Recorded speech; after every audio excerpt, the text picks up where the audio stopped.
Hello, my name is Tyler Nelson, and I'm doing a short presentation on deviance theories.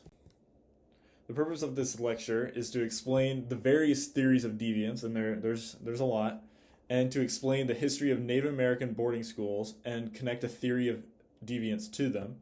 And we're also going to explain a story about a couple who stole money from a doctor and pretty much killed him, and connect a theory of deviance to them as well.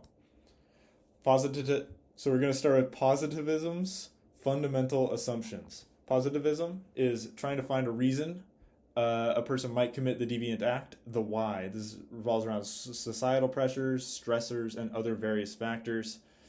Empiricism uses the five senses to gain information, which determines how things are. This can be like sight. Also, it could be using tools like a microscope and stuff. Anything that helps you determine what is real in the world.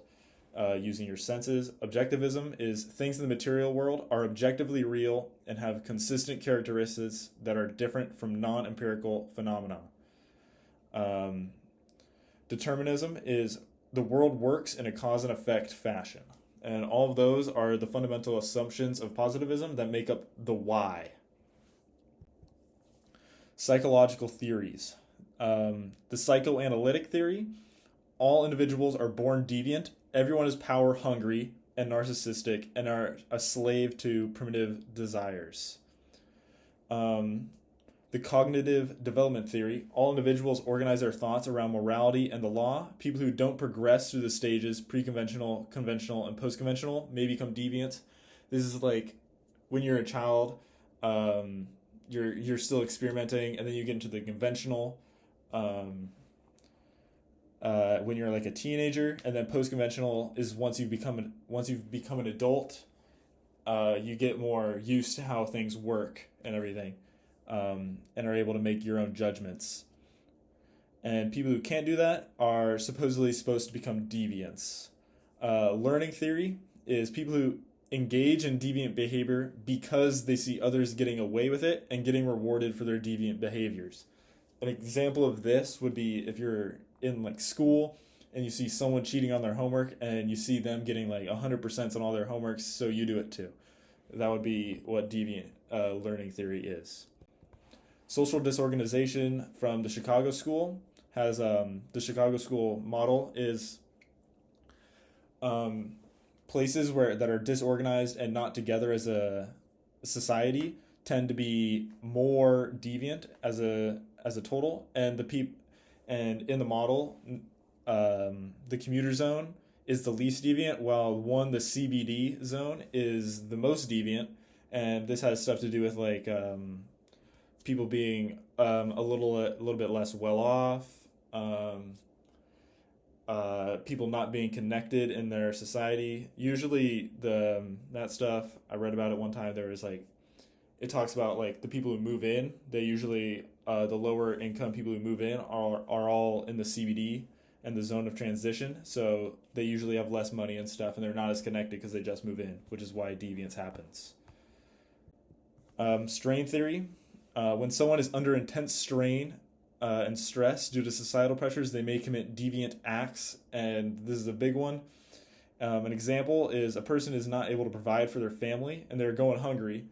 And so the person resorts to stealing in order to feed their family, or someone's trying to get into a really good college or trying to get into med school, and they know the GPA requirements are super intense to get into those higher level colleges that they want to get into. So they stress and end up cheating on their exams.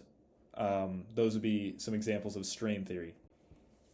Social control theory is the why don't they do it.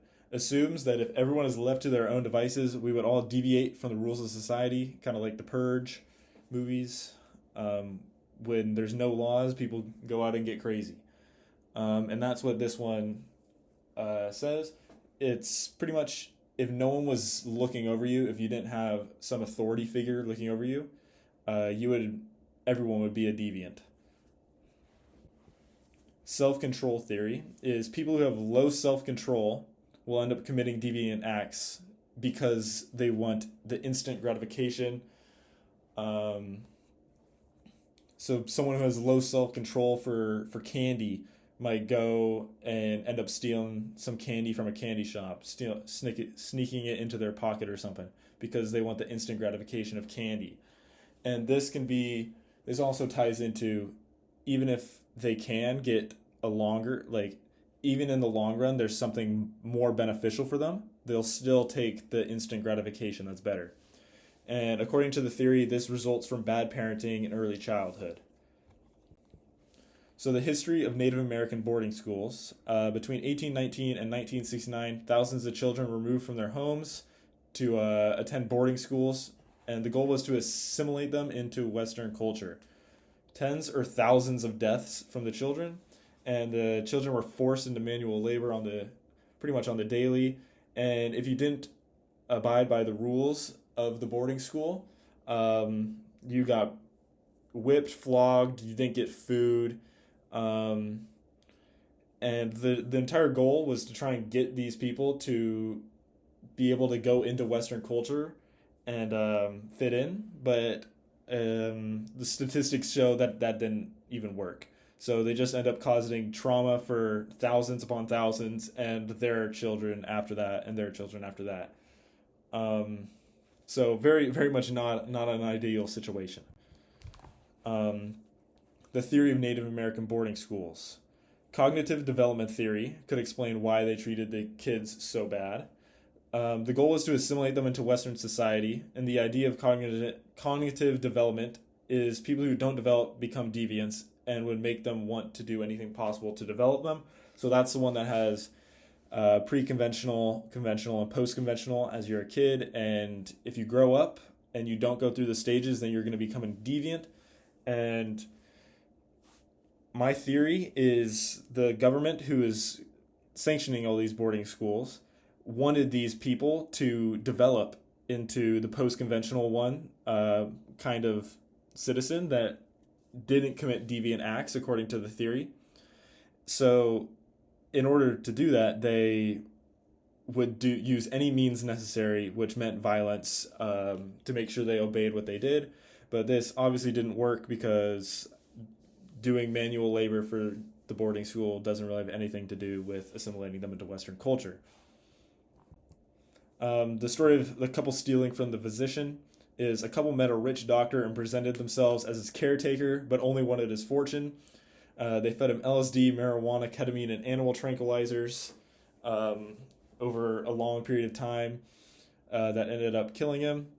They got charged with multiple counts of fraud, identity theft, and money laundering due to manipulating and exploiting the doctor.